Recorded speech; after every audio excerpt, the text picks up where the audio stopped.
सुरू करण्याआधी समतेचे विचार रुजवणाऱ्या सर्व महामानवांना त्रिवार अभिवादन करतो आणि इथे उपस्थित मंचावरती उपस्थित काँग्रेसचे सर्व नेते, वंचित बहुजन आघाडीचे सर्व नेते पदाधिकारी, आपले लाडके मुंबई प्रदेश अध्यक्ष आणि 133 ते 16 तारखेला घोषित होणारे नगरसेवक चेतन दादा आहिरे,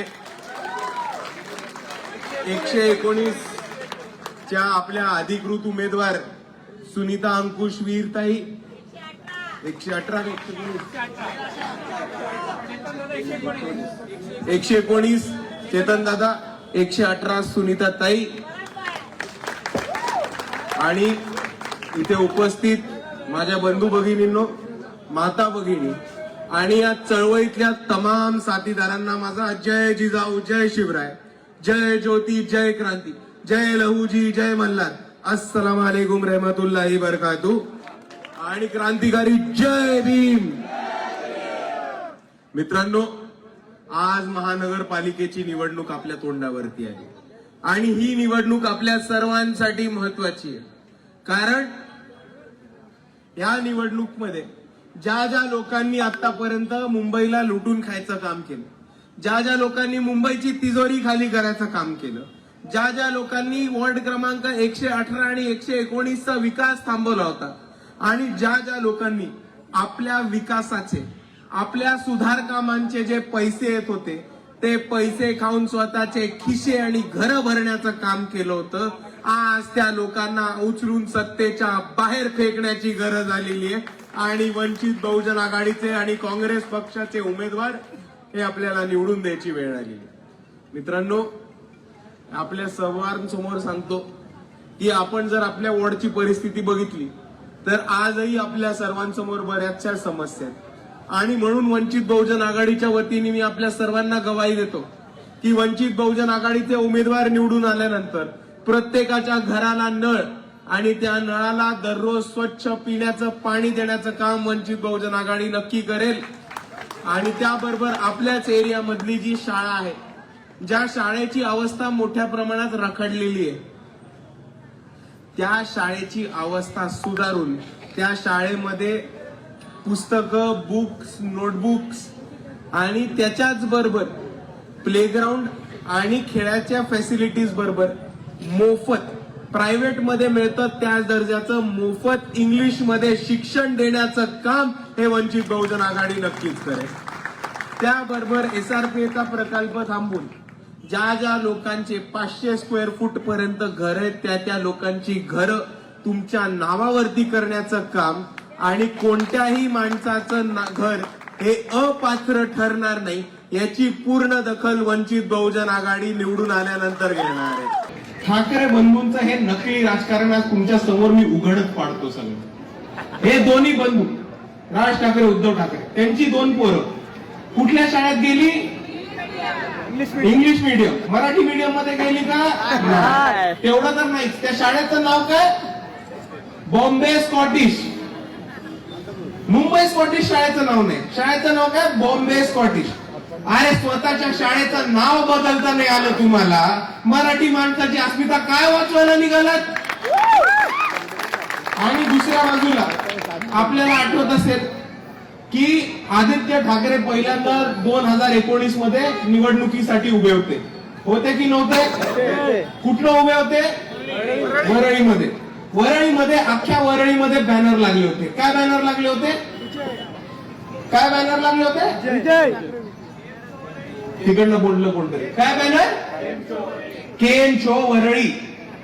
आता माझी मराठी कच्ची असेल, मला मराठी नीट नाही, मी मराठीचा ठेकेदार नाही, पण केम शो हा मराठी शब्द तर नाहीये. कुठला शब्द आहे? अरे हेच तर इतके वर्ष गुजरात्यांना शिव्या देत होते की गुजराती आपले प्रकल्प चोरतात, इंडस्ट्री चोरतात, बिझनेसेस चोरतात. संजय राऊत तर म्हटले गुजरातनी एक वादळ पण चोरलं. आता जर तुम्ही गुजरात्यांच्या चोरीबद्दल इतके बोलताय तर मग केम शो वरळीचे बॅनर्स का लावले? कारण तेव्हा तुम्हाला गुजराती लोकांची मतं हवी होती. त्याच्याच नंतर प्रशांत किशोर नावाचे एक बिहारचे व्यक्ती आहेत जे आदित्य ठाकरेंचे पॉलिटिकल ऍडवायझर होते. त्यांनी आदित्य ठाकरेंना सांगितलं की इकडे तमिळ भाषिक लोक खूप आहेत, तुम्ही लुंगी घालून स्टेजवरती जा. आपण सगळ्यांनी तो फोटो बघितला. आदित्य भाऊ लुंगी घालून स्टेजवरती आले कारण तमिळ भाषिक मतं मिळवायची. आता ह्यांच्याच आजोबांचा नारा होता की लुंगी भगाव पुंगी बजाव, आणि ह्यांचाच नातू लुंगी घालून स्टेजवरती येतो. तर किसकी पुंगी बजानी और किसको भगाने का? ज्या माणसाने सांगितलं लुंगी बघाव पुंगी बजाव, त्याचाच नातू स्टेजवरती लुंगी घालून येतो. का? कारण त्याला तमिळ माणसाची मतं हवी. त्याचाच नातू केम शो वरळीचे बॅनर लावतो. का? कारण त्यांना गुजराती मतं हवी. आणि आज त्यांचा पक्ष संपत आलाय म्हणून त्यांनी मराठी माणसाची अस्मिता जागा करण्याचा प्रयत्न केलाय. हे आपण सर्वांनी नीट समजून घेतलं. दुसऱ्या बाजूला इकडे मला माझ्या तमाम आंबेडकरवादी, शाहू फुले आंबेडकरवादी लोकांना एक प्रश्न विचारायचा आहे की आपल्यापैकी किती लोक हे चैत्यभूमीला 6 डिसेंबरला अभिवादन करायला जातात? हात वर करून दाखवा. सगळे जातात. आता मला सांगा, चैत्यभूमीच्या जस्ट बाहेर शिवाजी पार्क परिसर आहे आणि त्या शिवाजी पार्क वरती राज ठाकरेंचा बंगला आहे. आपण इतके वर्ष अभिवादन करायला जातो. दरवर्षीचा आपला अनुभव आहे की आपले भीम अनुयायी, फुले आंबेडकर शाहूवादी हे मोठ्या संख्येने चैत्यभूमीला अभिवादन करायला जातात. म्हणून हेच राज ठाकरेचे लोक आणि त्याचे नातेवाईक स्वतःच्या घराला कुलप, कड्या, खिडक्या बंद करून मोठ्या संख्येने दलित आणि बहुजन लोक त्यांच्या एरियामध्ये येतात. म्हणून माथेरान, महाबळेश्वर, लोणावळ्याला पळून जातात. बरोबर की नाही? आता आपण मराठी नाही होत का? आणि ते जे तिकडे राहतात शिवाजी पार्क परिसरामध्ये, ते कोण राहतात? ते काय परप्रांतीय नाही राहत. गुजराती नाही राहत, बिहारी नाही राहत, युपीची लोक नाही राहत, तमिळची लोक नाही राहत. कोण राहत? मनुवादी मराठी लोक.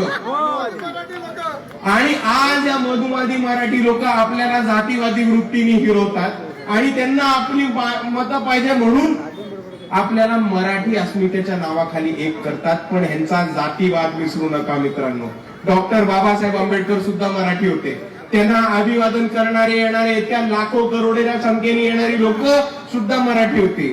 आणि इतक्या मोठ्या संख्येने भीम अनुयायी येतात म्हणून तिकडनं पळून जाणारी जातीवादी लोक सुद्धा मराठी होती. हे आपण विसरू नका. आणि हेच बोलत असताना मित्रांनो, मला आपल्या सर्वांना काही गोष्टी आठवण करून द्यायची. आपल्या सर्वांना खैरलांजी प्रकरण आठवतंय? खैरलांजी मध्ये ज्या बोतमांगे कुटुंबावरती हल्ला झाला होता, अन्य अत्याचार झाला होता, मॉब लिंचिंग झालं होतं, ते बोतमांगे कुटुंब मराठी होतं. त्यांच्यावरती हल्ला करणारे लोक सुद्धा मराठी होते. भीमा कोरेगाव मध्ये ज्या आपल्या आंबेडकरवाद्यांनी मार खाल्ला आणि त्यांच्यावरती हल्ला झाला ते मराठी होते. त्यांच्यावरती हल्ला करणारे संभाजी भिडेची लोक सुद्धा मराठी होती. आताच नांदेडमध्ये एक केस झाली, सक्षम ताटे, आंतरजातीय विवादात त्याचा मॉब लिंचिंग करण्यात आली. सक्षम ताटे मराठी होता आणि त्याला मारणारी लोक सुद्धा मराठी होती.